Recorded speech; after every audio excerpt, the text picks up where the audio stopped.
nous allons, c'est juste un commentaire et non une étude ou une analyse ou quoi que ce soit, hein. C'est un commentaire que nous allons, dans lequel nous allons essayer de nous concentrer sur des points assez sensibles, assez sensible. Donc c'est une loi qui a été votée par les députés, les sénateurs, etc. Nous allons revenir sur cet aspect après.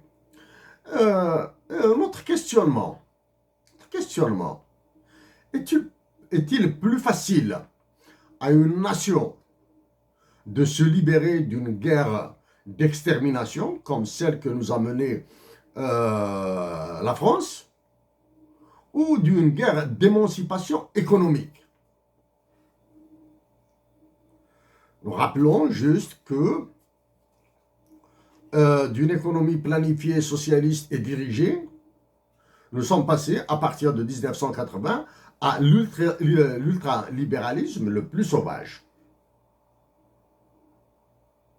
avec un emballage sur la majorité sur Tamazirt en Algérie.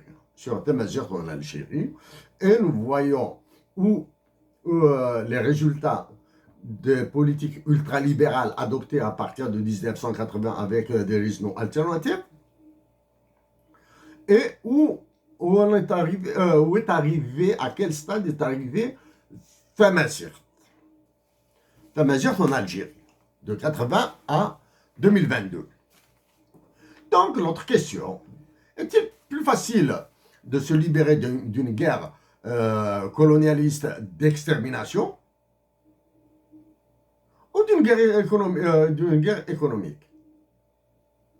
Dans une guerre de libération comme la nôtre, comme un proverbe kabyle dit, nous excusons si nous l'écorchons.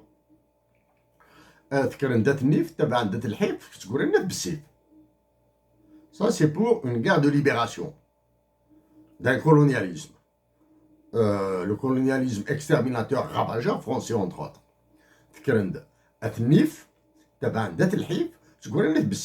C'est-à-dire, ce sont les dîners qui se soulèvent, qui conduisent à la révolution ou la guerre de libération.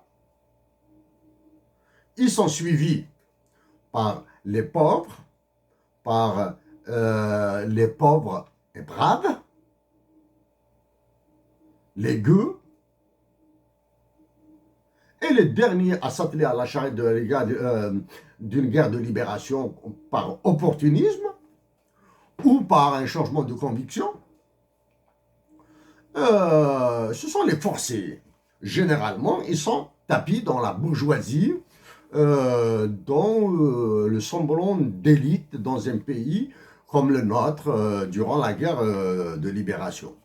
Donc voilà. Athnif, Athelhif, Atbsif.